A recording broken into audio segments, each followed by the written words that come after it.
So sometimes in this game, guys, you'll be put in games where you just are so much better than the enemy team. It's mind-boggling. Maybe it's a few bots, maybe it's just all really casual players. We are in a tier 5, tier 6 game, but watch how easily I'm able to take advantage of this team simply by just understanding the game mechanics and having good game knowledge. So we're sitting in the standard bush. The couple of people that have commented, man, I needed to go to standard bush just to prove that I still go out here and it's still worthwhile, because from a couple of videos that I went up to this hill, people are like, your team is west, why aren't you going to the west? You have people in the west that need to get shots. And I'm like, all right, dude. So I made a video going to the standard bush so that you guys can all calm down. Don't worry, I still go to the standard bush from time to time. Here I am, and guess what? We got Jack from this bush. We got the Chaffee spotted. That's about it. If I stayed here longer, would we have spotted people? Absolutely. But anyway, guys, I'm just joking with y'all. But we're gonna move on here, and I'm so confident that I won't get lit here, like, because the Chaffee was over here and all. Like, this team is just not at all good. I'm gonna run right up to this bush.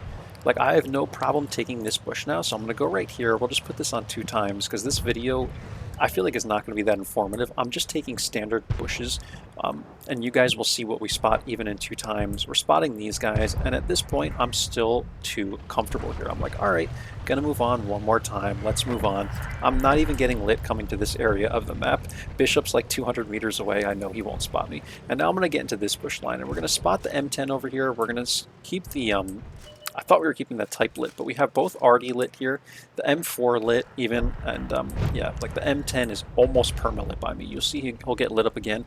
And then we have the KV-1SA that appears, and I'm not firing here. I'm enjoying myself just sitting here, guys, doing nothing but scouting, because I know we already have this game. Like, I am on top of this team, on top of this enemy team, you know. I am running these guys over in terms of scouting, and I just know we're going to have the win here. So eventually I'm like, screw it, man. I might as well just take some shots here. I'll see if I get lit. So I start taking shots at the KV-1 once he goes behind the bushes here. I take one at him there, take a second one. I hit a third one into him right here, light him on fire, and then I hit him one more time, I believe, here. And yeah, we're just chilling in the bush, guys. Like, would you believe this? 13, 12 spotting, 466 damage, and we're not lit.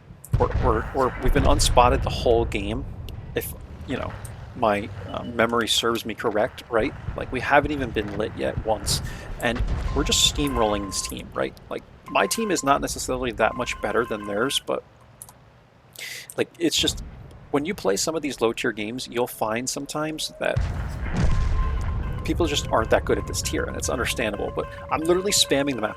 All these guys, like, everybody in this area has render range to shoot the Type 58, so I'm just spamming the T key, like, non-stop. I don't normally do this, guys. I'm not this bad, but I just start taking shots at this guy, because it's like no one else is going to shoot this guy but me, so I might as well just start taking shots at this guy. I start hitting him a number of times, and now we got to worry about the base, guys, right? We have no one at the base. They're trying to cap out the base, and what I'm going to do is just kind of put bushes in between me and the T-34 for now. I'm going to take a bunch of shots into him, and then we're going to advance. I know it's the Type 64 on the cap, so we're going to go up to the Type 64 here. Type 64 goes down. Now we're just going after the Chaffee.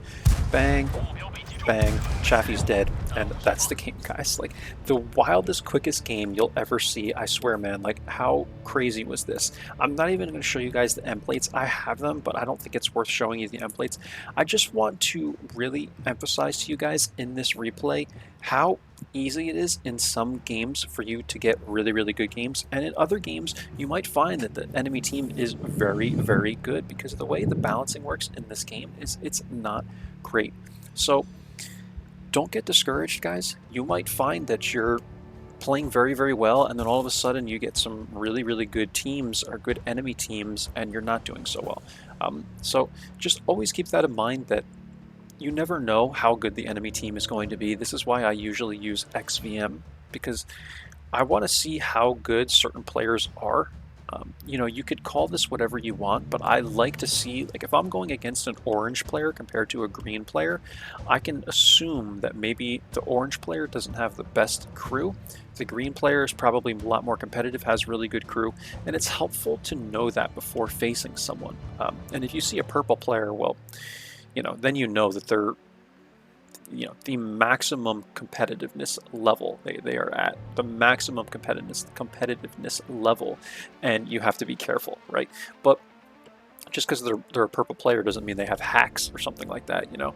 But it's just something to keep in mind, right, guys? I never put my anonymizer on. By standard XVM that I use, I'm a blue player.